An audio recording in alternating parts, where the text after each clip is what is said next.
7, 6, 5, 4, 3, 2, 1.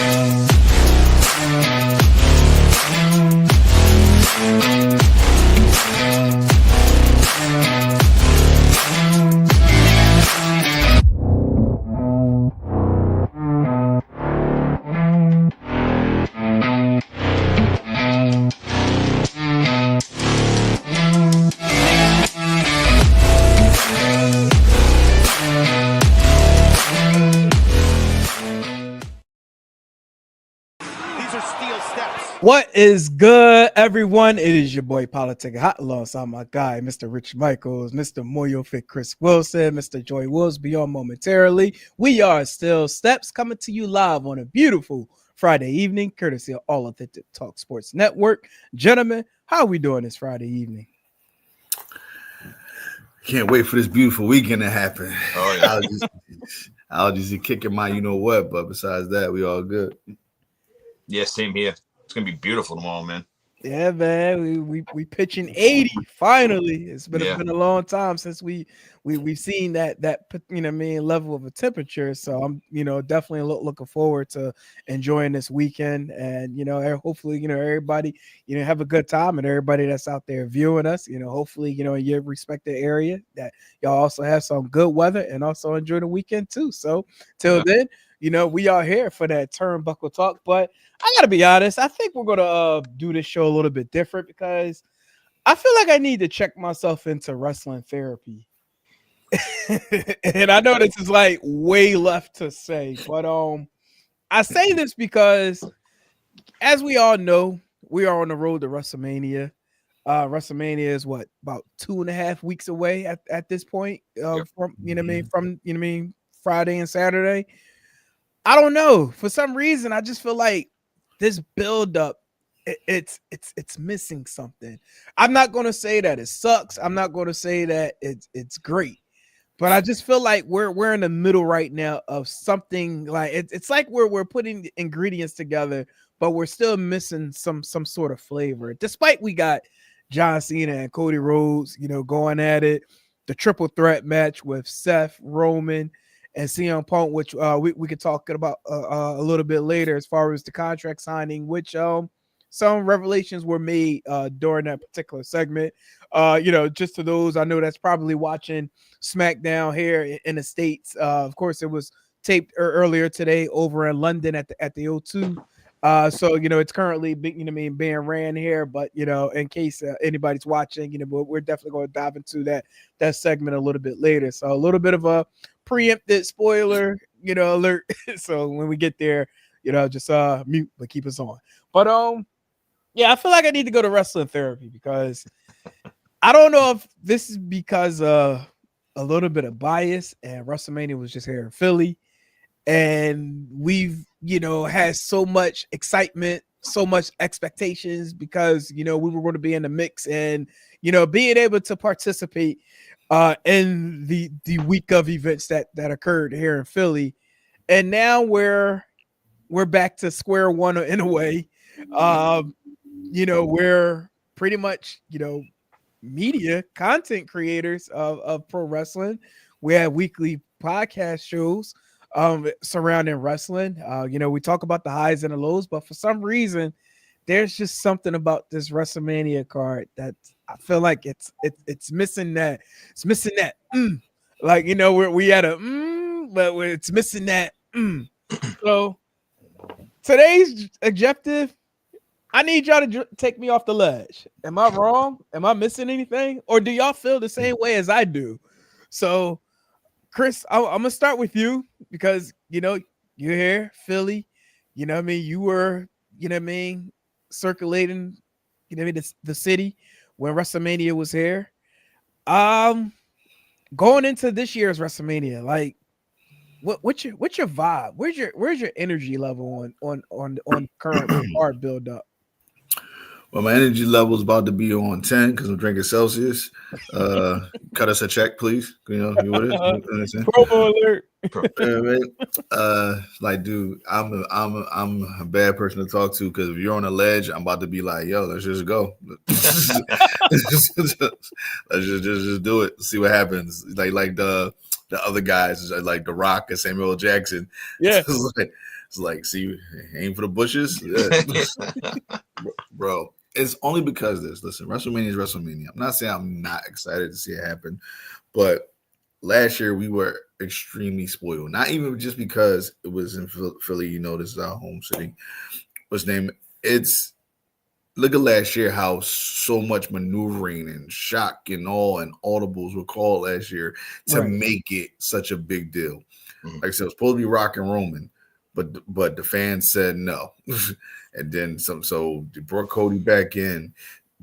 And then Seth Rollins got into it with that, and we turned into a tag team match, which was great. It turned into the Cody finishing the story finally. And it was like this, even and Drew McIntyre being like the most over heel at the time. So we were very much intrigued with him, and it was a lot going on to where we was like, yes, we into all this. Yes.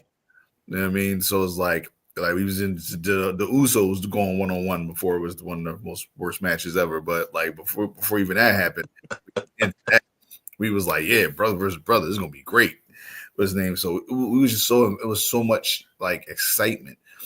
It's not a lot of excitement for this WrestleMania. Like it's like we want like John Cena turning his heels, the most intriguing thing, and like for years. Like this is John Cena finally turning the heel, finally giving people what they wanted but didn't see coming. So that was amazing. That was perfect.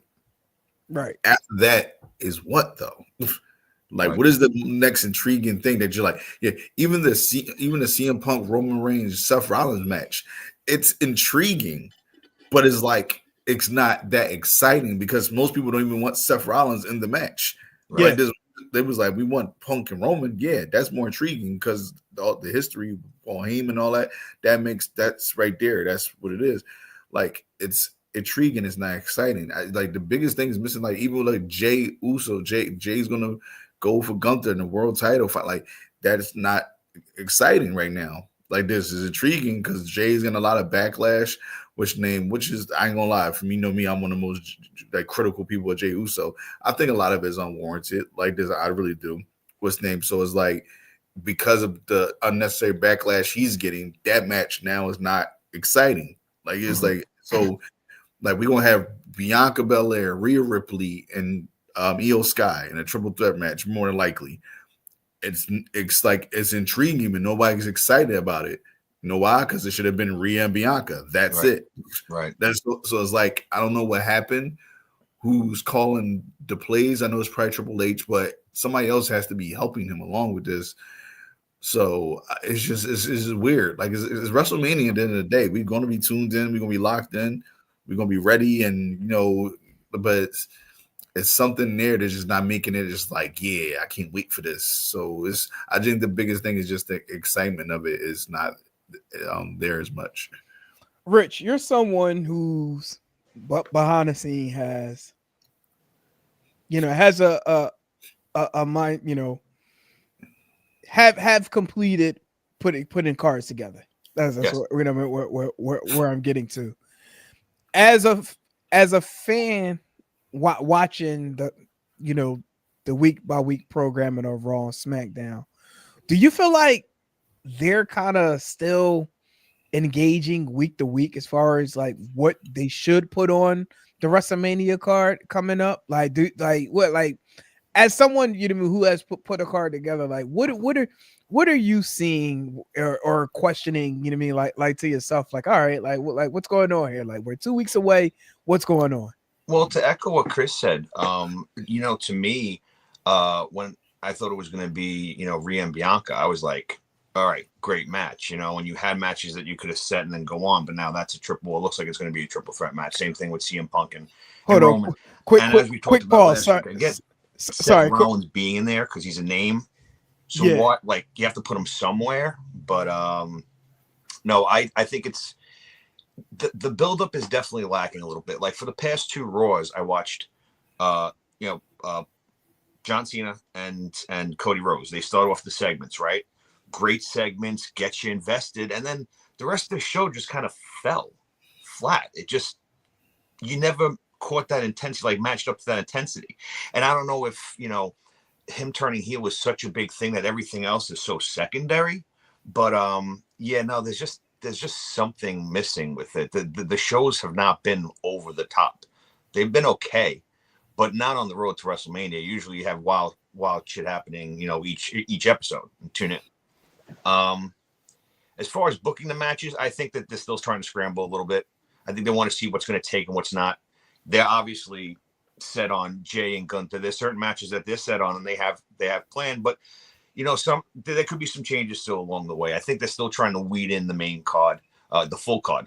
They have their main card of 3-4 matches each night, but I think they're trying to figure out what other matches would work in there.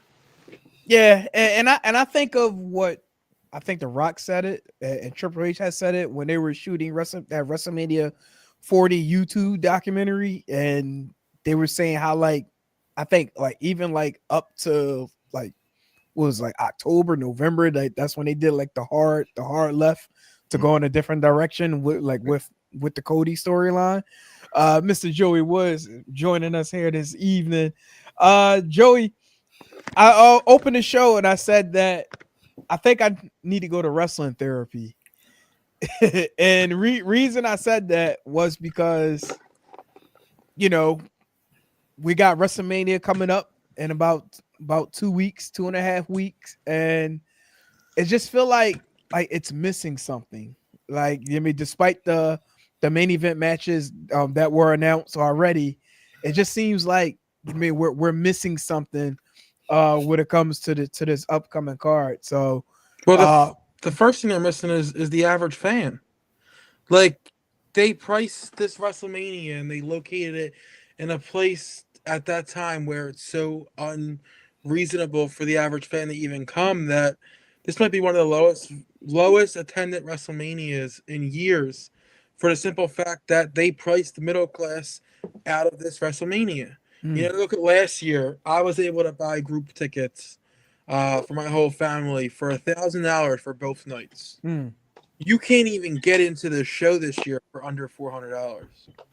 Crazy. To me, that's the biggest thing I feel like has kind of really took some sting out of the buzz, is the fans who made this a yearly priority are being left in the dark because WWE has this new dynamic pricing that just makes absolutely no sense for who their fan base is.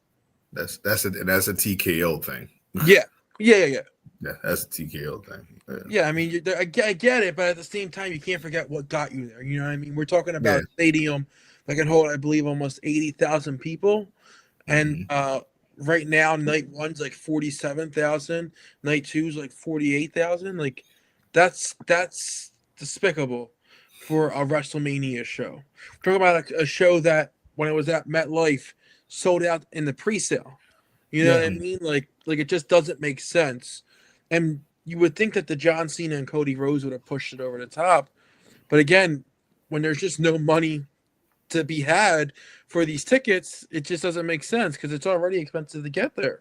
But, but even overall, I think one of the things also that's lacking to me is staying true to yourself. The men's Rumble winner is always the main event. And I just saw a report, if I'm not mistaken, because I didn't even watch SmackDown tonight. I had baseball practice and stuff, but they're not going to main event Jay and Gunther. I just saw a report as I was driving. No. Yeah, I knew that wasn't going to happen. I knew that wasn't going to happen. Yeah, during tonight's segment, spoiler alert, folks. Sorry, we was going to get to it a little bit later, but yeah. So during the contract signing, apparently there was something in the language that CM Punk was looking to see, which was apparently Paul Heyman made sure that the language indicated that this match would main event WrestleMania. So I don't even care about this fucking match. I brought that up. Stupid. This match is so friggin' stupid. The only way that this makes sense is if something wild happens, like Seth Rollins becomes a Paul Heyman guy or something like that. Like that's the only way this can make sense. If not, this is just feeding three ginormous egos is what this is. That's the only other way. Like I don't know. I just hate that. To me, like sure the storylines are better now with TKO and stuff with Vince gone and stuff, but it feels like a little bit of the tradition overall is being lost. Like that's how I feel. I see what you're saying with that, and I know, like, you know, we kind of had this conversation the other day as far as with the, you know, company supposed to be more on the entertainment side, but at the end of the day, the entertainment pretty much was the wrestling. Like wrestling is why we are here.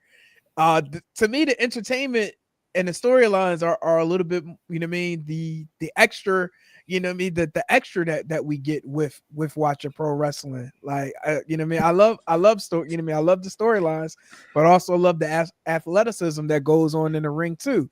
So, you know, not saying that this talent that's on this WrestleMania card won't deliver that. I'm 1000% certain that they will. It's just that now, I don't know. There's it just feel like it's missing something right at this very moment.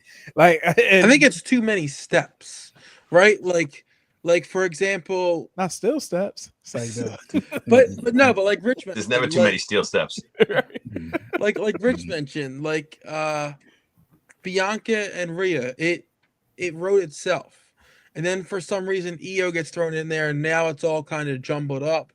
Like it almost feels like Triple H is taking a book out of Tony Khan's School of Booking. It just, instead of taking what is just given to you, you got to go the extra step and kind of muck it all up. You know what I mean? Like, for example, Seth Rollins, CM Punk.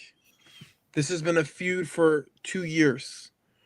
Yeah. You went and mucked it up by adding Paul Heyman, Roman Reigns. Like, don't get me wrong. Something big has to happen for it to be main event, right? Like something has to be happening, right? However, you didn't need them in there. You know, I just feel like there's just some of that stuff now where initially when Triple H took over, that wasn't happening. You know, the easy booking was what he did. He took the slam dunk booking. You know, like we could call it predictable, but predictable is not always bad if it's the right choice. If it makes sense. If the story makes sense. Right? And recently he's been trying to swerve us a little bit, and it's like, well, I don't know about that. You know, like having Rhea drop the titles on a random Raw and then adding her back into the match later. It's like, well, I don't know about that. You know, like to me, it's just too many steps to get. It's stupid. It's stupid. It's stupid. It's dumb. No, from a booking standpoint, like you said, unless there's going to be massive shit that happens, it doesn't make sense really, unless somebody there wanted Io Sky in the picture. You know, that's the only thing you think of. But she could have been in the picture still. You didn't have to have Rhea, who you just worked so hard all summer to get built back up to finally defeat Liv. You didn't have to have her drop the belt on a random Raw. That was just like stupid. Yeah, so like that. So yeah, so there's so much. Like I said, it wrote itself. Rhea and Bianca haven't had a one-on-one match since NXT days. They never had a one-on-one match on the main roster, and this is at the point where they're the most prime years. Not even like yet for real for Rhea, because Bianca's a little bit older, but like they're at the highest point of their popularity. Rhea is still like the number one, and Bianca, respectfully, is still like right there, number two. What's name? Like you got that, and then you got this stuff coming off of the Jade stuff that goes into WrestleMania, like this that was built and right there. And then now you got that. They was like they don't talk about it as much, but you used to hear about it. Yeah, they talk about Bianca with this undefeated streak she has at WrestleMania. Like this, all that could have been put into play into the storyline of. It's like Bianca's little streak versus Rhea's championship. Right. Like it's right there. And it's like, now what do you do in a triple threat match? Like say Io takes the pin or Rhea takes the pin from either or. Like Io pins Rhea, Rhea pins Io, okay, does that mean Bianca technically loses, and now that streak doesn't mean shit? It's like you put yourself in this corner, and it's like you didn't have to. You didn't have to. The only thing I can think, Chris, this is the only thing that I can think of why they would do this is maybe maybe something further is going to happen with that Jade, Naomi, and Bianca storyline, and you couldn't have a one-on-one because there's going to be some kind of interference which would lead to a disqualification, which is why it had to be a three-way so that there can't be a disqualification. Yeah, which is very disappointing because when was the last time there was a disqualification at a WrestleMania? Like, just think about that. Like, it's been a very long time. But to say, when was, like, somebody looked at. But I'm talking about from a. No, I'm saying I get what you're saying makes sense. I'm just saying, like, when was the last time there was a disqualification at WrestleMania? Like, people would be like pissed. Yeah, like you did all that to have a disqualification. But here's the thing: like, you don't think people would be more pissed if, just say it was Rhea and Bianca one-on-one, and then somehow Naomi or Jade got involved, and the ref clearly saw it and they didn't disqualify it. Yeah. They'd be pissed regardless. Would be pissed that it's like, they'd be pissed regardless. You know? And like I said, I give if Bianca was to win and became the world champion, then like I said, the Jade stuff is still looming, so that will automatically put Jade in the title contention, which people will be like, people will go scorch earth over because they still think Jade is nowhere near ready for that, which she's not. What's name? And they'll lose their shit, but it's a compelling story. But it's like I don't think they want to do that just yet with it. But even though I think that would make a compelling story also with her being the champion and Jade going for it as her get back for if Bianca has something to do with the Naomi stuff. But it's weird. Like I said, how the way this was booked was weird. Like I said, it's some intrigue to it because these people are world-class athletes. Like, all these girls are amazing. Like I told you, Io Sky, they know it's one of y'all guys know it's one of my favorite women's wrestlers. Like, she's in my top 3, and everybody knows who's been listening. Bianca's my number 1, so I'm very happy for them. But it's like, it gotta, as a fan, as a person who puts out content like we do, it has to make sense. It's like, and it's just not doing it for me. Now, let me ask you, as far as like spot placement, hypothetical, do y'all believe this probably would have been a better spot if there wasn't like a PLE such as WrestleMania coming up? Like, let's say we were getting ready to go into Money in the Bank. Would that, what you know what I mean? Would have been like a better spot placement to have that shock value? Talking about in regards to EO getting the title from Rhea, a few weeks back. Like, would have been better had they have done that, at a different time on the calendar versus going into WrestleMania? Yeah, they did it especially since they've been doing everything on tour, like overseas right now. Because you see those crowds have been like super white hot. Yeah. If they would have did that at a PLE in freaking London or freaking Ireland or something like it would have been crazy because just the shock value, number one, but the fan reaction would have made it 10 times bigger. Like this. Like, I don't know how old you were this time, Joey, but this is like, that would have been equivalent to, even though this was happening on a random Monday Night Raw, but the fans' reaction made it over the top. When Chris Jericho beat Triple H for the WWE Championship, when he did that, because it was random as hell, nobody saw it coming, the fans and everybody lost their shit. And it was a random Monday Night Raw. It was like, what the hell? Because The Rock was supposed to be fighting Triple H. Like, that was the build up, but somehow Chris Jericho came out of nowhere and beat, and everybody lost their shit, but in a good way. Like, people were just like, oh my God, because the fans' reaction made it even more. Right. If EO got that win in one of these European tours, the crowds over there would have probably would have lost their shit, made it like way more than what it was at a PLE. Because for some reason PLE makes the crowd intensity like the only issue with that would have been is not a lot of the American fans could watch it live, and spoilers. That's the only reason why I think they wouldn't pull the plug with that. It's just because of that. Yeah, but that's true. But I say if it works, it works. Because like fans would just have to watch the show earlier. This is Oh, like yeah. this. Like the PLEs when they happen overseas, actually works out for us, not Yeah. benefit us. Weekend PLEs and overseas. I love. Yeah, Oh, yeah. yeah. Like it comes on at 3:00 in the afternoon. It's like bet I could go out Yeah. later. It's just like, I mean, like it's like I was so these SmackDowns have been coming on and Raws have been coming on early.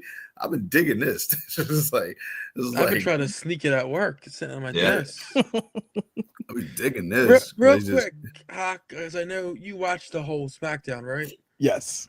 What happened with Drew? He said that was real glass that got in my eye. Wait, I don't remember him actually saying that part. He just posted it on Twitter an hour ago. He said that was real glass. It got in my eye. Oh wow! Honestly, I don't recall seeing that particular spot, unless he must be talking. You know what? He could be talking about a spot during his match with Orton.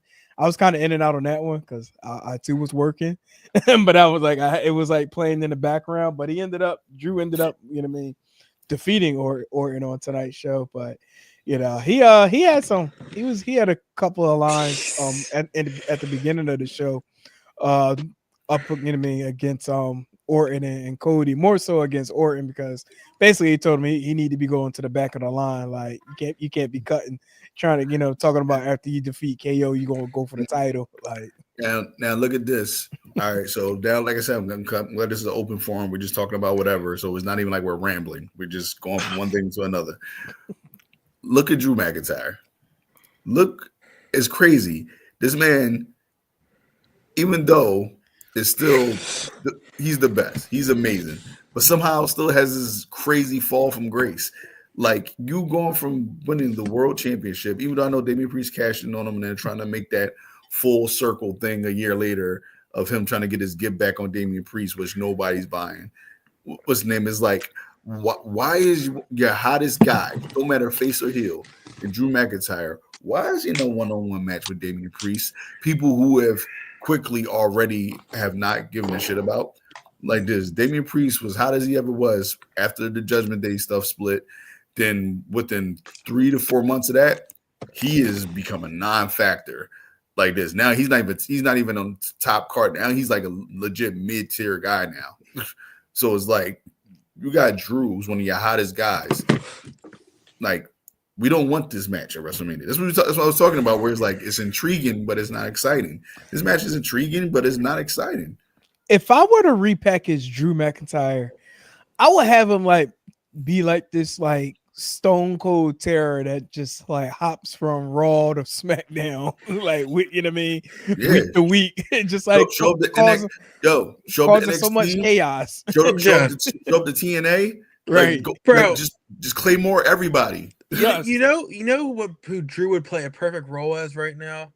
If the Nexus was out right now and he played like the Wade Barrett type character right now. Yeah, definitely. He just led these like ragtag group of guys who he should do that now. Hold up, see that, Joey? I bet you it's going to happen now. They're watching. They're watching. I promise you, they're watching. If this happens right after WrestleMania, oh, you WWE TKO. Well, just think exactly what we're saying, right? About why is he fighting Damian Priest at WrestleMania and all that stuff. Like that could be the whole basis as to why this group starts. Yeah. Why am I getting Damian Priest at WrestleMania and crybabies like CM Punk or main event? And like, you know, I was here when everyone took their ball and went home. You know what I mean? So that would be interesting to see.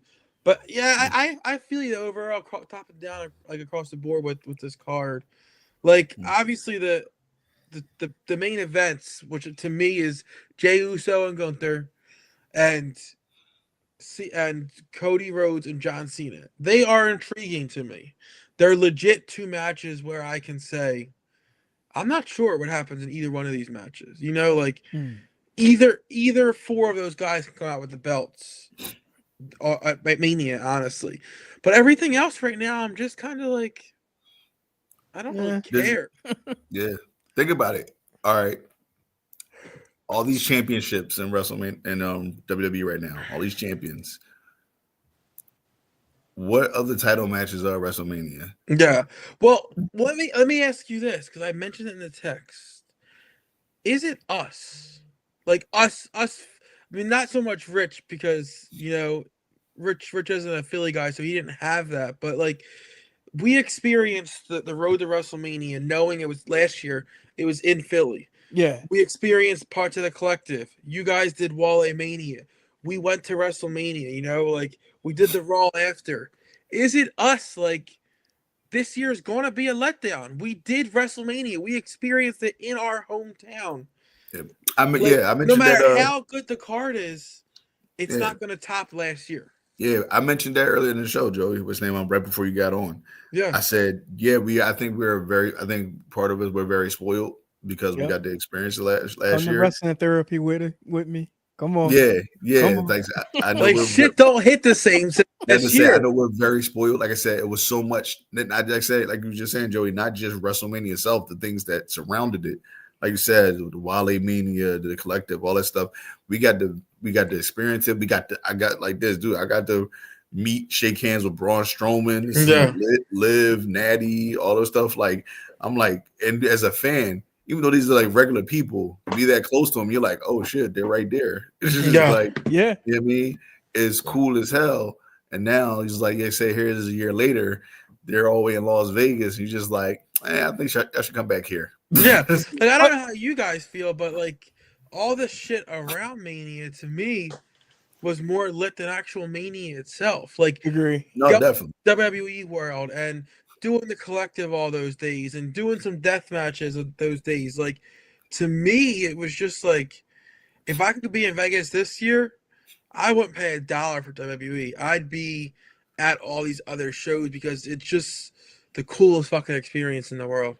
Yeah, and if you look at like a lot of people that are tweeting about this upcoming Mania weekend, majority of the conversation are about what's taking place throughout the week, prior to the actual Mania events. Like shout out to RPW. Like I know a lot of you guys aren't deathmatch guys, but RPW like for WrestleMania weekend has probably one of the best deathmatch cards like ever. Like legit ever. I just saw this one match and I'm like, I have to fly to Vegas just to see this fucking match. I'm trying to find it. Oh, Ricky Shane Page versus Slack in a pane of glass match. Wow. And then Dr. Redacted versus Big F and Joe. Oh wow. Like that to me right there makes me just want to fucking fly to Vegas in and itself. Like that card is insane, and that's the hype of Mania is all of these indie companies do their Mania that weekend also. I'm so sad not being able to attend. I don't think I really tapped into to all the events yet. Like I haven't looked at any of them. I haven't mentally gotten there yet. I'm like, all right, like what's going on here? Like what's going on there? Yeah. The only show I know of that like I legit been following is just because the card's been cool as shit, and obviously this is every year. Spring Break. You know, that card is wild. So I mean, that's like the Mania of the indies right there. But other than that, I can't really tell you a single match or even a show that's going on that weekend. Bloodsport should be pretty good. And then they have I think the WWE ID tournament starting, right? Yes. Yeah, but Bloodsport, I mean obviously we'll have a whole show where we just break down everything. But Bloodsport, we talk about Karrion Kross and Dempsey just got announced and Natty's on that show, and there's a couple other like legit WWE talent. Pete Dunne. But even outside WWE, like the non-WWE talent is absolutely huge. So like Natty breaking another record. Shout out to Natty. Matter of fact, I just saw Natty. She's gonna be fighting Yamashita at Bloodsport. I seen that. That's gonna be crazy. And I think she was also just announced, not Natty, but Yamashita was announced for Spring Break also. Yes, I did see that. And Karrion Kross is going to be a Bloodsport? Yeah. Mm-hmm. And then they just announced the for Spring Break, they announced the 55 and older scramble. The scramble. You gotta I saw that. Oh my God. That's an intriguing match. Some of those names can still go. You know, They can. I started to tweet out because of somebody that's participating, and I was about to be like, I hope he make it to the ring. Like with like, did you hear the stipulation? No. To win the match, you have to pull on the AARP card from the. So this match is definitely sponsored by AARP. How dope would that be if they said that before the match? Yeah, it'd be right. funny if they it'd be funny / trolling if they had this giant AARP logo in the middle of the ring. It's like yep, makes sense. Yeah. No, that would be mad hilarious. So, but hey, real quick, this just kind of popped in my head. I just saw it announced.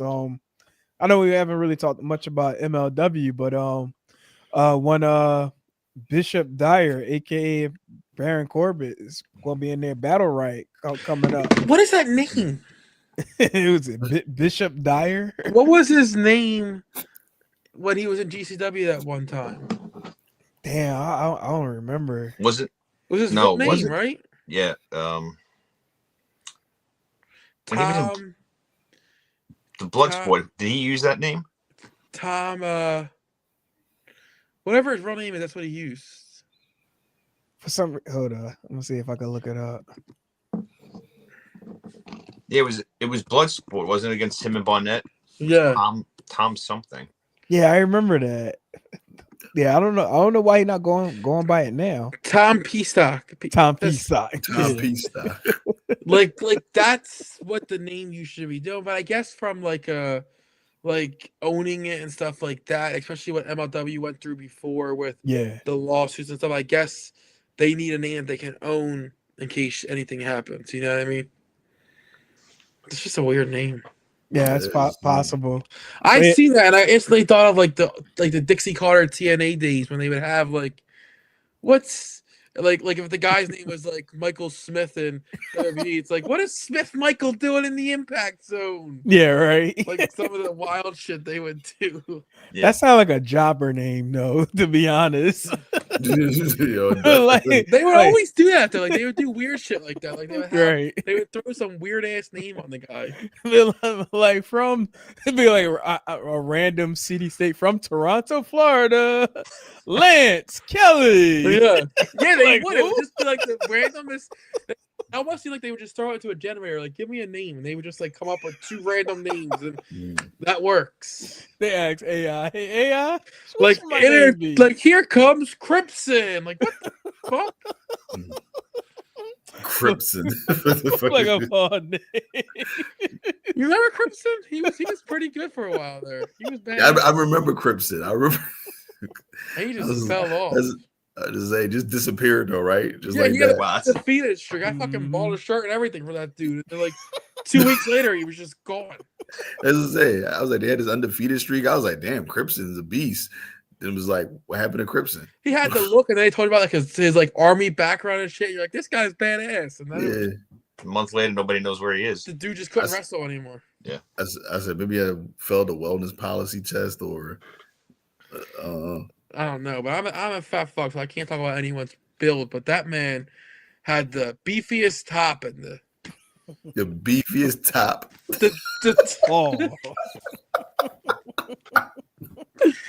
But you know what I mean? Like he was built from the waist up.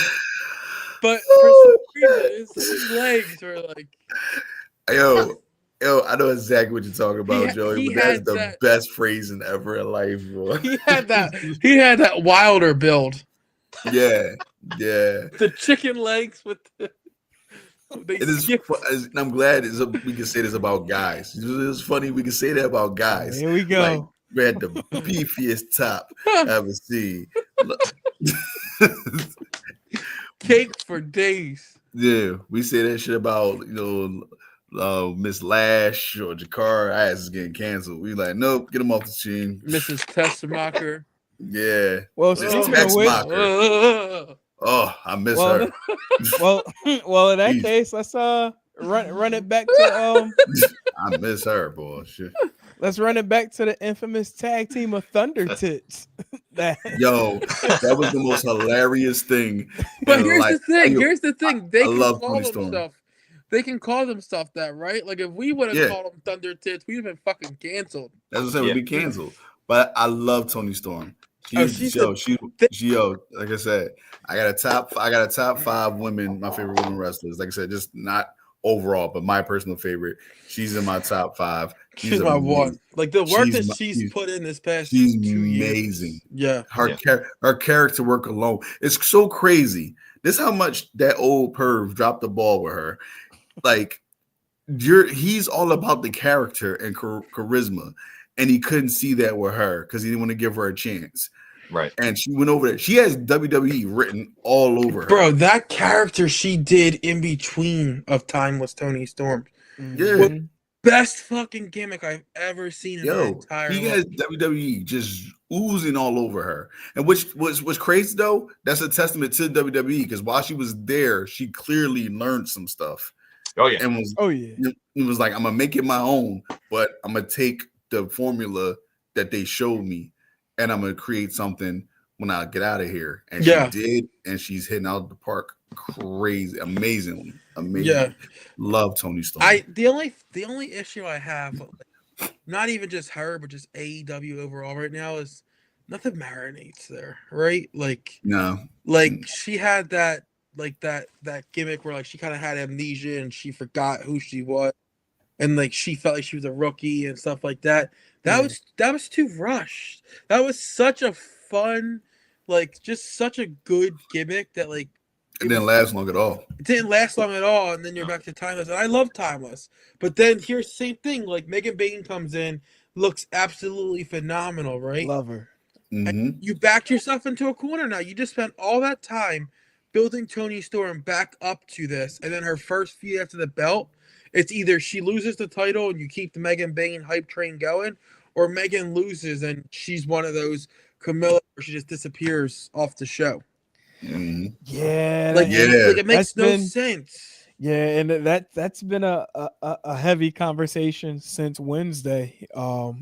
Honestly, she pinned her clean. Yeah, she pinned her clean. I was like, originally I was leaning towards her possibly defeating Toni, but because she pinned her clean Wednesday, I'm like, yeah, I don't think she's gonna lose the title now. The only thing I can think of is like if you notice, like not last week, 2 weeks ago when GCW was in AC, she was originally on the card, like she was announced as a name was appearing, and then miraculously she was pulled, like she wasn't there. So the only thing I think of is if maybe like Tony Khan's making it worth her while and they promise her this mega push, promise her the title to keep her from working all these GCW booking. I don't know anything, and she's booked this weekend to fight Zeta Steel, but shout out Zeta. I believe it's Zeta this weekend, right? We double check it. I can double check right now, but I believe it's Zeta. But like that's the only thing I think of because like this pushes too much too fast for it not to end up with the belt. Not to mention they still haven't even discussed like Penelope Ford's like relationship with her. What we got? Josh Barnett, Pete Dunne versus Timothy Thatcher in Bloodsport. That's a good match. That's a good match. That's a real good match. That's a good match. Yeah. So I'm gonna ask you this question that we're talking about Toni. When do we put Mercedes in the main event spot for the women's division? Because they can't keep her the TBS spot, and she got this belt collector gimmick going on. That's hit or miss. People could like it, people could hate it. It's 50-50 right now. Well, she's starting to put on better matches, though. I'll tell you that much. Her matches are starting to get a lot better. When do you put her in that main event spot? Because you're going to have to eventually. They have a natural out, right? They have a natural way to do this, right? So you look, Billy Stark should be the ROH champion, right? That's my personal opinion. Yeah. So I think if you can get Billy to get the belt off Athena moves up and takes the belt off of Mercedes, and then Mercedes would naturally move up to go to the AEW Women's title. That way, everyone still is involved in something. Exactly, and that's what I was thinking. I said so. That was my follow up because since you said that, Does Athena beat Mercedes at Dynasty? I think she should. Have they even? I haven't seen that they announced it yet. They have. It's going to happen. It's going to happen. Like Whether we can it's see it. Dynasty or it's all in, all out, it's going to We happen. can see. At one of these We shows. see the writing on the Yeah. wall, and this is And something. Athena should be the one. Just With no build at this point, they might as well just make it like an open challenge. yeah, And but it's you just don't need a build for them too. Right. Honestly. You don't. I mean, you And don't, but and I I know mean, Miss at this Green- point, it leaves like a little bit of a shock value with it. Yeah, and if somebody takes the belt off of Mercedes, she would have no problem in it being Athena. Yeah, I mean, remember, right? It was WrestleMania. Was it 37 where Sasha and Bianca had that moment? Mm-hmm. Like there hasn't been that kind of moment yet on AEW. I don't believe, like on the main event stage, because that match would have to be the main event or co-main event. It had to be. It have to be. Yeah. Because you got this woman who's been a champion for 800 some days in Athena. Yeah. And like this Mercedes is on the belt collector mission. Like it's right there. Like just like I said, some stories are just right there. Yeah. Any Technically- event that she's been on, right? Any event that Athena's main event, has she missed yet? No, Honestly, like no. All her matches have been Willow fire. was fire. Both Billy Stark's matches were fire. Fire. Like Mhm. there's so many more. Athena gives you her all every match. She doesn't take her foot off the gas. Yeah. Shout out to Jacob. Oh, gas, no brakes. That man. Every time he talks, I'm like, oh, Solo, go home. It's like, damn it. Like, I told y'all not to let him talk. WWE don't listen. I said, listen, don't let Jacob talk. If y'all do, that's it for Solo. And what y'all do? I was like, well, this is a wrap. He popped out tonight on SmackDown, and like when he started beating up both Braun and LA Knight, that crowd popped crazy. Oh. Dude, he's a badass heel that's getting a reaction of a baby face. It's so crazy. That's how you can tell people are legit. And thank goodness, honestly, even though how much I hate social media at times, I thank goodness for social media. Jacob at that point was so well known from the indies. So when he came up, people legit were invested and happy and knew who he was, to where once he made that debut, they were just like, holy shit, it finally happened. And they've been invested ever since. Because if there wasn't no social media like YouTube or anything like that, I wouldn't know who Jacob was either. Like this guy, I didn't follow MLW. Like this, I told you, if it wasn't for you guys, I still wouldn't follow MLW. But so it's like, when I see him and see all his old stuff and all that shit, I'm like, God damn, this guy's good. Oddly enough, I rewatched his match with Kane at Fightland this morning. That was a hell of a match. Yeah, That was a hell of a match. I didn't know how they That's went that long. I fine. said, how did y'all go that long, man? It was like big dudes. Yeah. It's big boy. This Yeah. before Jacob got into like shape. yeah. Oh yeah. Yeah, he is. I'm just so happy. A lot of times it's when a character is believable, and he is. He's a legitimate badass. And sometimes they go to other promotions in WWE. They kind of try to tailor it a little bit. They haven't at all. They let him be himself, Good. dude. And he is just phenomenal. I love watching him wrestle on the mic. Anything. Yeah. He gets it. Honestly, he really hasn't changed other than like his physique. No. He's really been him, since he's been there. Yep. So WWE long-term storytelling, still a thing. Damn it, it's still a thing. That is your Royal Rumble winner for 2026. Just saying. Do it. He should be main eventing WrestleMania. He should be main eventing WrestleMania. You know what? This would be me. I would have him win Money in the Bank, just so that way he can cause so much friction between him and the family, because like they're already on his back now. Another spoiler alert, like they had words with him tonight after his involvement with the Braun Strowman LA Knight match, and he like, yo, it's like, you don't tell me what to do, like, so it's like there's like they're creating that friction to to subsequently he'll end up probably leaving. And I will be with that. Honestly, I 100% will be with that. They with Money in the Bank. I always think a heel should win that. Because it's like when a face wins it, like I said, he's supposed to be a heel, but he's getting face reactions. It's the same thing with Tiffany Stratton last year. So it's like a heel should be the Money in the Bank winner. Like every year. Like a heel should win it. When a face wins it, even though it's cool that it happens, it doesn't give you that satisfaction as when a heel does it to where it tries to get a baby face and the baby face can overconquer him, but it's like go through adversity. Because you look at times when baby faces won and cashed in, it didn't go that well. No. It's like this. Like, would you consider Damian Priest a baby face?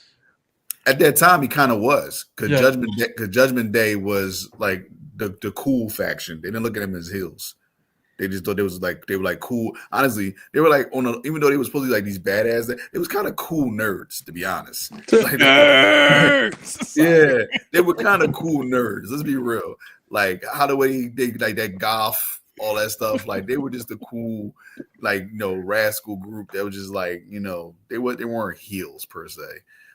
It was like everybody they were loved. They wasn't like nobody didn't like them.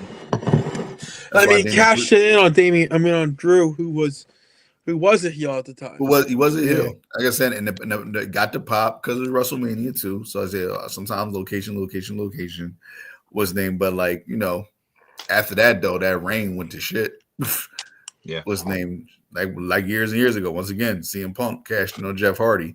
There was a face cashing in on the face. Didn't go so well. This is like so. It's weird when CM Punk cashed in on Edge. Didn't go so well. it was like CM Punk has 2 cash-ins and both wins, and both didn't go well. It's telling you something about when a face cashes in, it just don't go well. Like, don't do it, brother. Don't do it. When a heel cashes in, I told you that entertainment, that anxiety kicks in. It's like, oh my God. When a face cashes in, you're just like, oh, he's about to do it. Yeah. Like, think about The Miz and Randy Orton. That cash in had that little girl pissed. I don't know I never seen such hate in my life. Oh yeah, the girl that was ringside. Remember that hard shot of that little girl? The Miz yo, that face. If she can rip the Miz apart with her brain, she would have did it. That's hilarious. I'm still fucking pissed. I wonder if she ever met him. I don't know. That'd be cool. Like years later, as hey, I'm actually a cool guy. It's just entertainment. She's like, I still hate you. What would you pissed about, Joe? That fucking CM Punk, Roman Reigns, and Seth Rollins are main event. Oh, it's just stupid. That's the thing of ego, and because that's Triple H giving his boy Seth a main event spot finally, because he's never had one. CM Punk's never had a main event spot, so he's looking out for his boys pretty much. Because Roman's main evented 7 of them or some shit like that. Right. So he don't need no more main event spots. I'm sure he'll get more, but he don't need no more. But after tonight's segment, it's like Roman, he don't really care. Like it's like he's just like he in the mix. Just wanting to fight. Then you got Seth. Seth pissed at Roman because of him and his alliance with CM Punk back at the Survivor Series and stuff. And then you got Seth. He's now even more upset at the fact that Punk is getting this WrestleMania moment. Heyman's definitely going with Seth. Yeah. I feel like this is almost it sounds like that's what it's leading to once again, which is fine because that's entertaining. But here's the thing: this favor still lingers, and they made a point to end tonight's show. Sorry, spoiler alert, or tonight's show about that. And at the end of the segment, Punk made it known that the favor still hasn't been fulfilled. So I'm like, yo, what the fuck is this favor? They don't even know what the favor is. They don't know. But to say they didn't written yet. Why do you think The Rock hasn't been on any of these shows lately? They don't know what he's doing yet. So he's just like just have Cena show up a couple times. And he's like, I'll figure out what I'm gonna do. Hey, I gotta ask you a question. I've been wondering.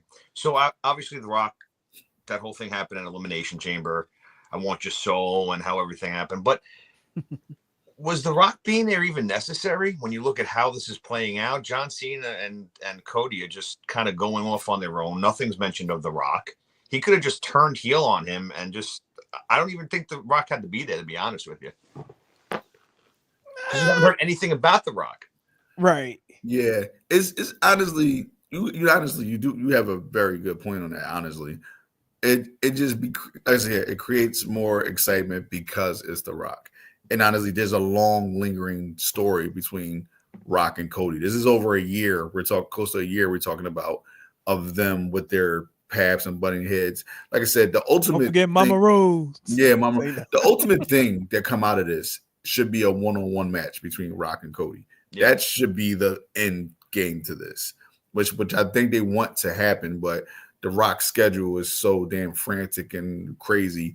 He'll commit 1 second, then literally 10 seconds later be like, okay, scratch that. I can't do it anymore. So, and that's what happens when you have your hand in so many different, pots and hats, because he's the freaking Rock. What's the name? But so the ultimate goal of this should be Cody versus Rock. But right, that's why he was involved in it, because it's just the thing of their history. And he just like they have to stay connected somehow. And long as The Rock is in the mix, it will always be insanely entertaining and just like, oh, what's going to happen next? So it's crazy that John Cena somehow is the third wheel in this. Yeah. But even though he's had one of the biggest heel turns in history, it is what it is. It's just the name value stuff. Cody's the hottest thing right now in WWE. The Rock's the biggest star in the world. So, it's hard not to be looked as the third wheel in that situation. But either way, John Cena don't give a shit. He's John Cena. He's killing it. It is what it is. Yeah. I do see what you're saying too, Rich, as far as was he really necessary for him to be there? No, Travis Scott wasn't fucking necessary to that shit. Scott wasn't necessary. But listen, what's his name? The Rock could have showed up at WrestleMania and cost Rhodes the title against Cena.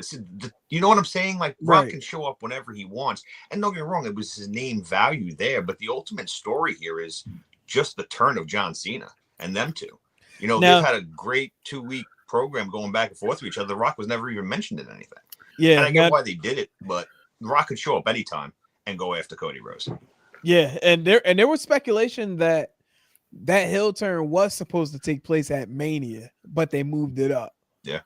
And with that, with that being said, are they really winging it now? Because you look at it like the last 2 weeks, last 2 weeks, they're at the point where they're like, building, as far as like, for the Clash, but like there still has yet to be, any type of action. Like, look, somebody kick me in the nuts. Like, we gonna fight. That's what I'm saying. Especially because Cena's, what does he have? One more, I think he's on one more Raw, and that's it. And then it's WrestleMania. So yeah, shit's got to happen at some point. I promise you, they're still not going to throw blows. No, I don't think they are. They just, which is, like I said, that part of it don't make sense. Like, they beat the shit out of you, and the next time you saw him, you just wanted to talk to him. Like, nah, bro, I ain't saying a word. But I get it. He's the ultimate baby face. Right. So he's gonna baby face it up. Cody gets it. He's like, it's the business is who he is. They want to make sure it looks like the ultimate baby face going into any situation. But you should slap him or something. Shit, like just give a little taste. He's like, you know what, it's all good. Man, there you go. Like you're that calm to still respect Cena without touching him, and then had the nerve to say that the Cena that's out there now, he better be different. Like, saying like he gonna wipe the rug of him. Like, dude, like he literally like whipped your ass a few weeks ago. Dude, like, he punched you in the face with your dad's watch. Right. He punched you in the face with your dad's watch. He choked you. Like, with your tie. And he's calling Cena the bitch. It's just so funny. Right. Right. I was just looking at the calendar because we have exactly 3 more Raws and then 4 more SmackDowns, which probably that Friday Mania weekend is probably not going to really be much of nothing, going into the Hall of Fame. Yeah. So technically it was about 3 and 3 left before Mania. How long do you think Cena's? I mean, I don't think obviously Cena's not gonna retire as a heel. How long do you think this heel goes for this gimmick? It'll probably go into the fall, like the early fall, like definitely after SummerSlam. Like I hope so. I hope it's not like one of these things like right after WrestleMania kind of switches off again because that would be stupid. Yeah, no, they'll plan. They gotta let it linger. Like Joey's saying, they gotta let it marinate for a while. You can't have this happen then right after WrestleMania or something. Be like, okay, guys, sorry, hustle, loyalty, respect. So I do think Cena does it at Mania, and then I think what happens is, like technically, per the promo, Cena sold his soul right to the Rock. Mm. So what I think happens is I think Cena Rock is Cena's final match. So I think the way they get to that is Cena kind of pushes back a little bit on something the Rock tells him to do, which causes friction and then eventually leads to Cena going back to a face to fight heel Rock. Yeah. Interesting. That'd be interesting. Pretty cool. That'd be interesting. I mean, obviously the stories there, their history, and Rock can say like your whole life and career, I gave you the blueprint. Yeah. Yeah. So like, like I said, the story writes itself. So if that happens, I'm not against that. He gonna have to work 10 times hard to get the fans back.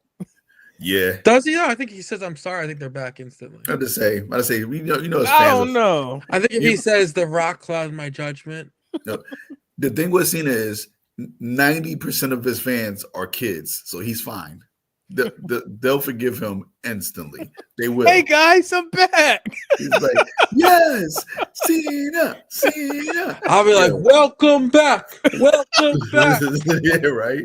Like 90% of his fans are kids. Kids' mindsets are like fish. They forget everything. It's just like, Cena's a heel, really? Oh, okay. But I also think it's a different era now, right? Like, remember that little boy that he cooked the other day? That was great. The little boy came out and said, "I still love John Cena. I know he's playing a character right now." Yeah.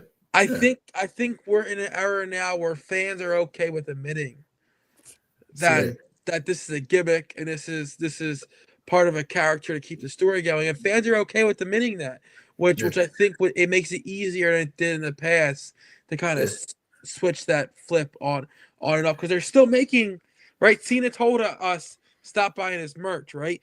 But they're still making a new shirt for every city he goes in. Every city he's in. And every it's city still he's in. selling out. Because he has that Brock Lesnar effect. Yeah, they know it's just a story. Yeah. See, Brock Lesnar had a Suplex City shirt for every city he was in. It's still real to me, damn it. Yeah. now John Cena has a different color shirt for every country he's been in. I was like, look at you freaking merchandise whore.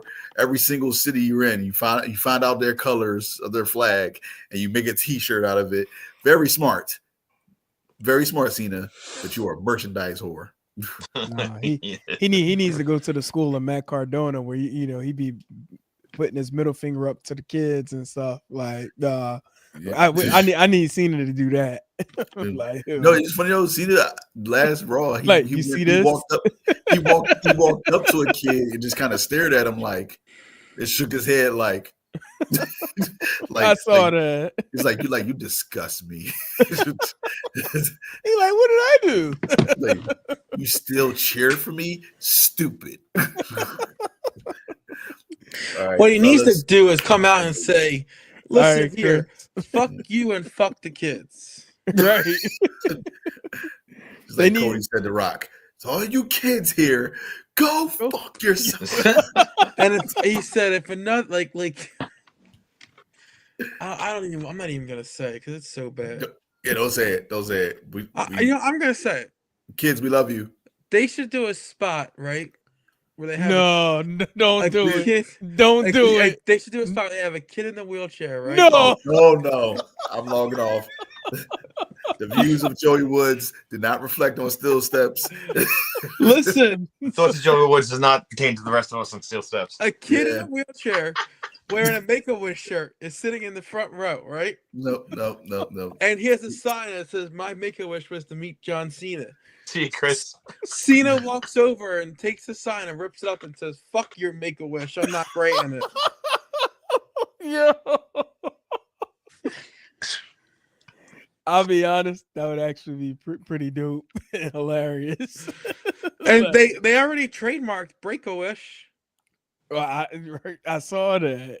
So fuck your Make-A-Wish. I'm not granting anymore.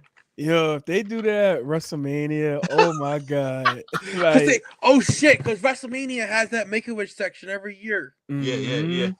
Oh, Yeah. they gotta do it. And you know what thing else? was shown- You know what would be even better? What?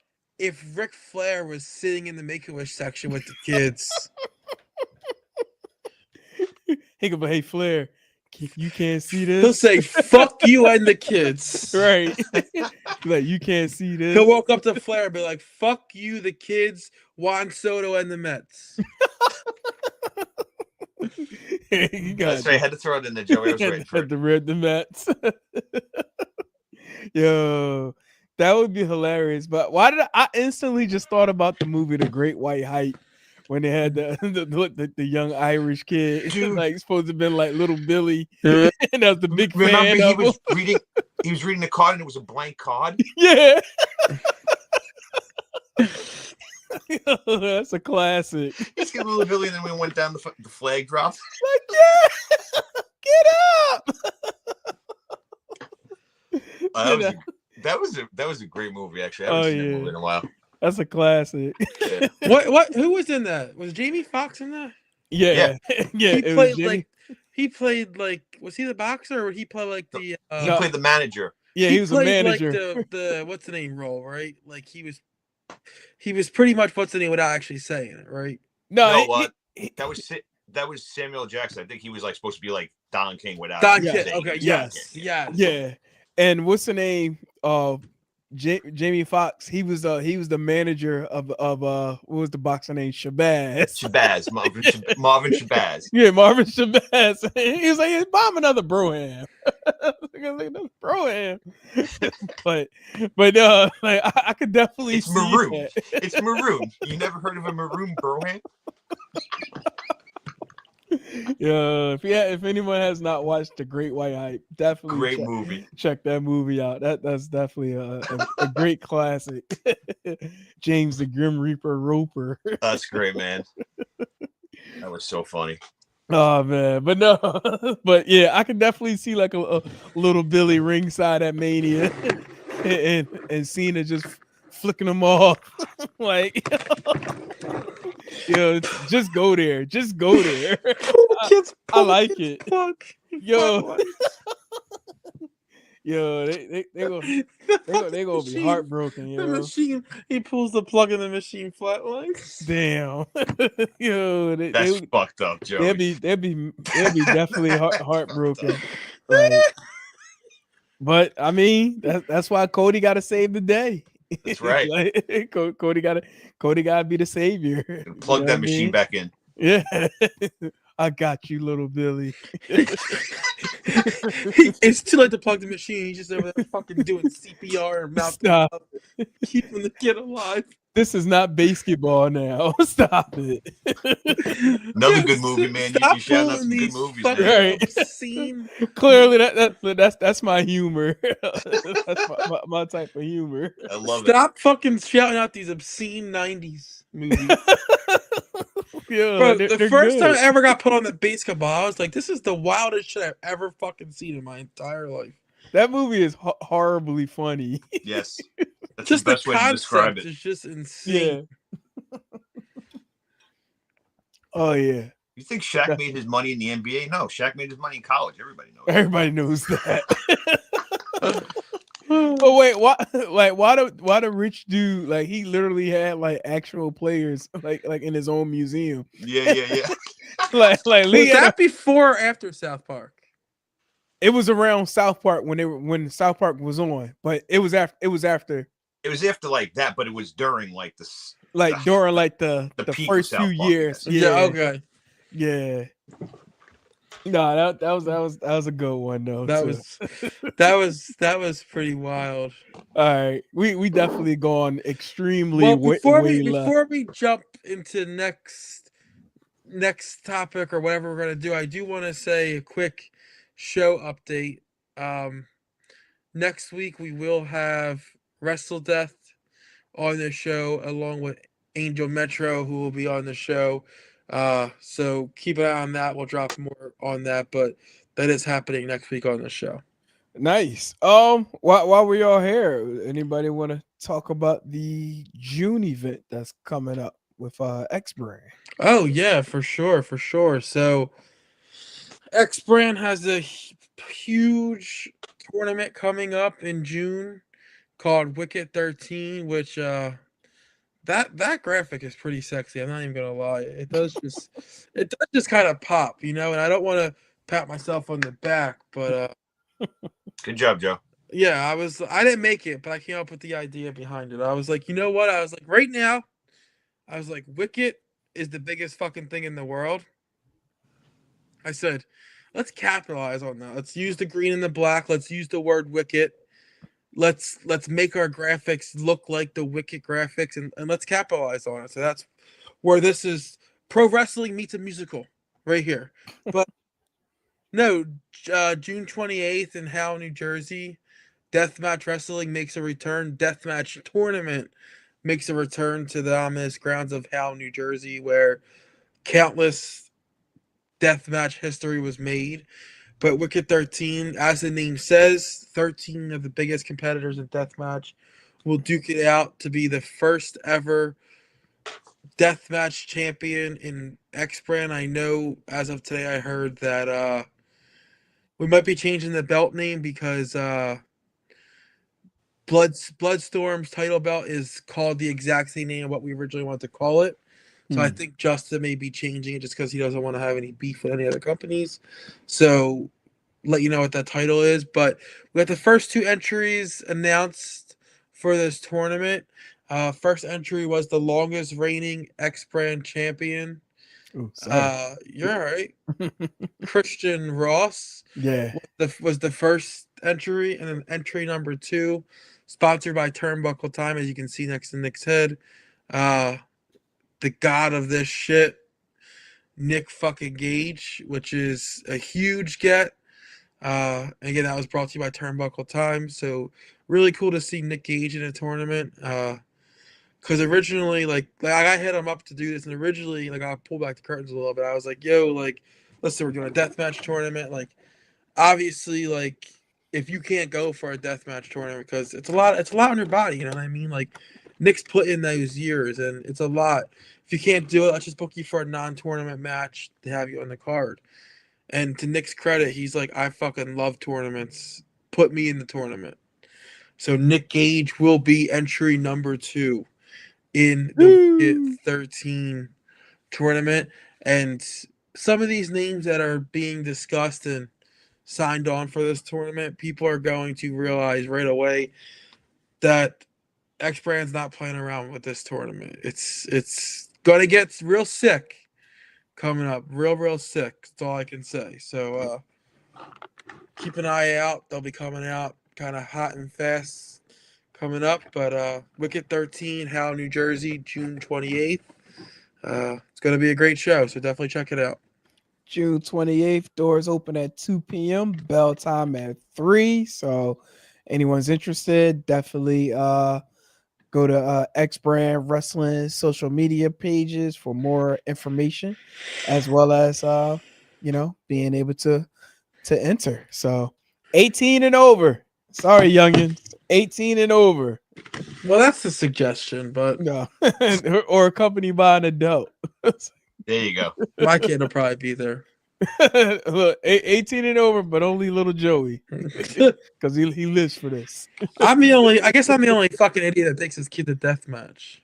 That's not true. I've seen No. a host of kids at the deathmatch shows. Like, Yeah. no, definitely not true. So, it's kind of pissing me off. Sorry, not to just like kind of like turn things around real quick. Just want to highlight something from Raw, and it's this freaking Judgment Day storyline that's going on. Like, dude, I was under the perception that maybe Finn was gonna start beefing with Dominic, and we probably see them fighting at Mania. I don't know what the hell they doing now with this. Yeah, I And feel you. and then they decided to all attack Penta and Braun Breaker. Like okay, where is this leading to? Like, No, I'm right with you. That had me scratching my head. I was like, huh? Really? Like, just, I don't know. It didn't make sense to me either. yeah, so I don't know if maybe they're gonna begin cooking something up over the next 2 weeks before we head into WrestleMania, but like this here, I'm like, yeah, not really feeling it at this time. But I don't know. We'll see. But I was hoping we'll get a babyface Finn again, and then that way Judgment Day can do what they need to do, and they get that new member, whoever that new member is going to be, because it's evident somebody's joining Judgment Day. And I know a couple weeks back I speculated maybe even it could even be Naomi. At this point, I don't know. Like I'm at a loss. Like just toss the pen or pencil. Like, you know what? I'm done. Like we'll see what happens here. I mean, I think probably ultimately it's Finn and Dominic. I still think that's the direction they're going to go, but I don't think it's going to be Mania now. Not with this, unless they do something drastic in a week or two. But that'd be rushing it so badly. Right now, the only thing that give it some life if they do make the turnaround within the next 2 weeks, but then somehow they book it, and then that new member comes in and betray. Well, I can't say betray because That new member Finn wouldn't even know about it. But that new member was announced to debut on SmackDown next week. Oh, really? Nice. Okay. You thinking about Mr. Phoenix? Yep. Mm. So you couldn't get Penta, right? Get his brother instead. That'd actually be pretty badass if they do it. Well, that makes they got to do it right. Make a lot more sense if they do it. Yeah, if they do it right. And here's the thing: like Penta and Phoenix have had some wars. So, like I know earlier in their career they were kind of exclusively, I believe, fighting each other. You know, on the indie circuit and stuff. So that would be my choice. But the way, like they did do the beat down of the both Penta and Braun, and like you see like how they highlight the three of them, you know what I mean, in this still shot. Like, is it possible Ray could align himself with his brother? Like they can't do a 3 versus 3, right? Like you just can't do that to the US. I hope not. US Championship. Right. Not to mention you already got triple threat match galore that's possibly happening on the card. Like, how many more? Like, now you got a 6-man tag. Like, it's a waste. Yeah. If anything, I could see a fatal 4-way for the title. I was gonna say we haven't had like an Intercontinental Championship, like one of those. Remember they used to do every Mania, like they used to have like 5 or 6 slot, like this whole ladder match type thing. I'm not saying doing that, but I could see like you said, like a fatal 4-way, other things for the title. Yeah, I definitely see that. Now, even though I know like Money in the Bank is its own exclusive PLE, I kind of miss Money in the Bank being at Mania. Yeah, like it offered like that new season feeling, because you knew whoever was going to win that was, had the opportunity to hold on the briefcase for almost an entire year, up until the next before the Mania. But just like having that vibe with it, like it's now that its own entity, it's kind of killing it a little bit. Huh? Yeah, I don't know where they're going with this. Honestly, I can't say. Yeah, it honestly could lead to 2 separate matches. This could still lead to Dom, Finn, and Penta Braun. That would be crazy if they do that. And if they were to do it, 9 times out of 10, it'll probably be a ladder match. Yeah. Yeah, whatever. No. I'm saying like 2 separate matches. Like Oh, Dom and Finn will fight each other at WrestleMania, and Penta and Braun will fight each other. right. I mean, with the style of tournaments, would it be? Is it possible? Maybe they do like a little tournament between the 2 nights. There's not enough time, I don't think, to set that up. I mean, you still got what 3 shows left. It's possible. I just don't know where it's going. Yeah. That's why I said like it seemed like it's like missing some. It's missing something. Like The coherentness, they're like we're talking about WrestleMania, and we're 3 weeks out, and typically matches are all announced, and they're just building the story. Like this is still building matches. Mm-hmm. Yeah. Does this show how big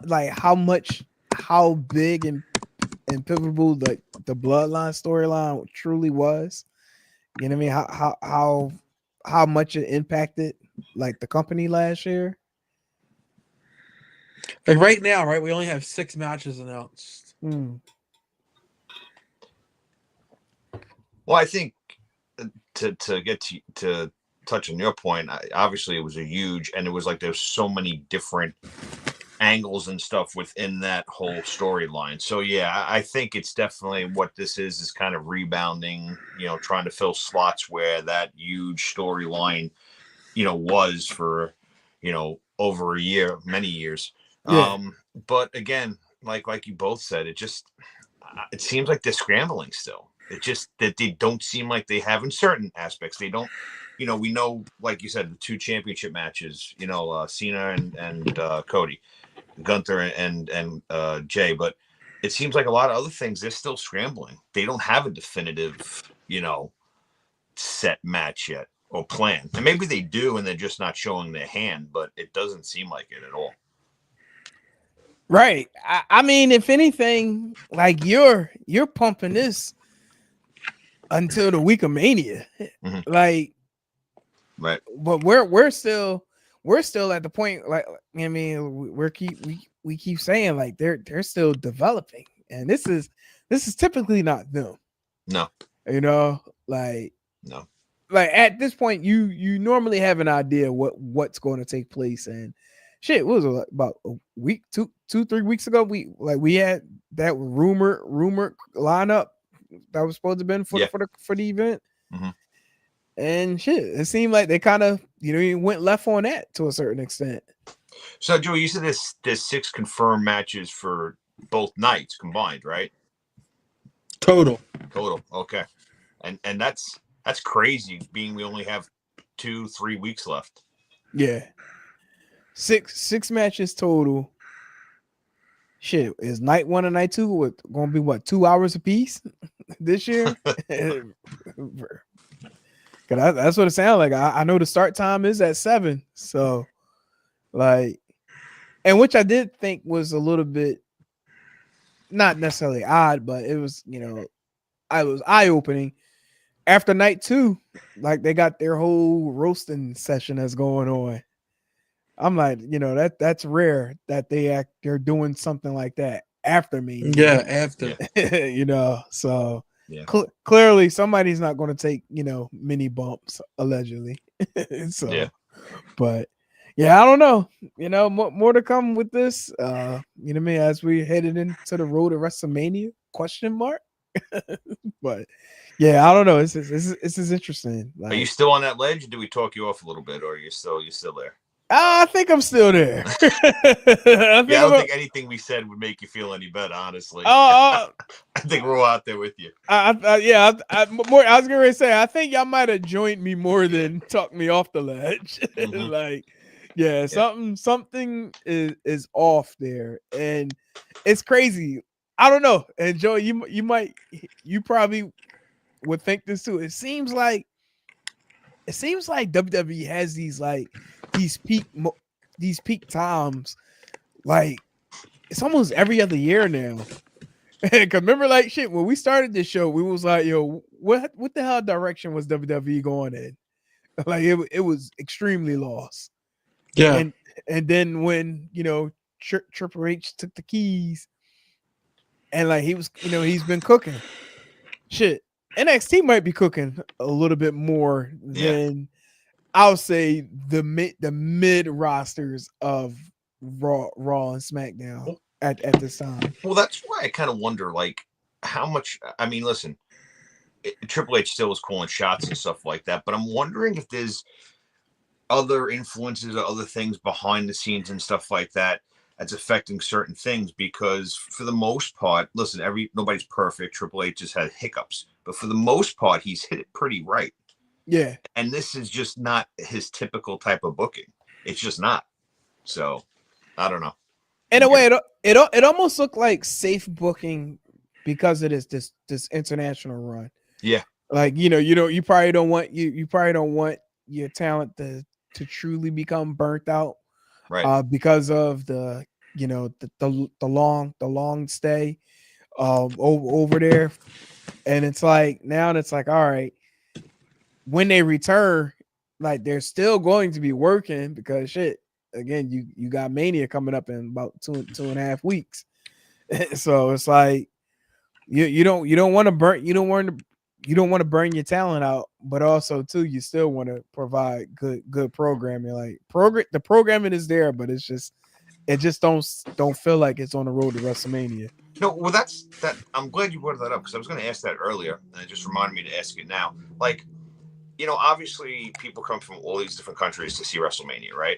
Yeah. But if you look at it, I mean, it's always been a United States, promotion or an event.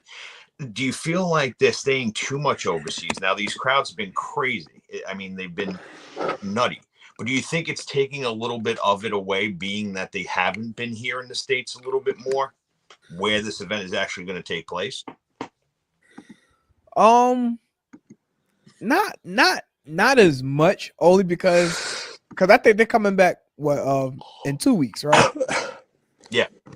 Yeah. So I don't think as much, but I just think that the nature of the whole Vegas location is probably detrimental to them more than they probably thought it would be. Yeah. Like shit is expensive. Like it's definitely expensive, and from what I see, like I know people that are going out there, but it don't seem like they're actually going to Mania. Like right now, they're going to the Clinton and all the other stuff. Yeah, everything else that's going on out there. But I mean, it's good for the sake of being able to travel and go see everything else. But I mean, for what is actually bringing people there and people aren't actually going, that's a fault of their own. Right. No, I agree. But yeah, so it's crazy, man. It's crazy. So I don't know if we hit the Powerball in the next couple of weeks, we out. Yep. But all right, gentlemen, we at the 1 hour 27 minute mark. Damn, it's went by very damn fast. Before we get on out of here, anything anybody want to throw out there before we kick on out? Nope, not me. I mean, obviously, and we talked about it last week with Turnbuckle Times. Beyond Wrestling has a big show going tomorrow in Massachusetts, Foxborough, Prince of the Rodeo. So that's on IWTV. That's really like, one of the bigger things going. Even last week, you had Wrestling Evolve and stuff, but there hasn't been a ton of stuff really going on. They're on a holding period for WrestleMania. Yeah. Yeah, this week was a little odd, and just after seeing how SmackDown was, like, although SmackDown it was okay, but again, it's just like, it's definitely that holding period until they get back to the States and really start pushing, try to get that last minute rush for ticket sales. So, but all right, gentlemen, we're gonna get on out of here. Joey about to start playing some stuff and get us kicked off of Facebook. But this was Still Steps, powered by All Authentic Talk Sports Network. Mr. Rich Michaels, Mr. Joey Woods, Mr. Moya Fit Chris Wilson. I am Politica Hawk. And we'll holler at y'all next week. Till then, peace.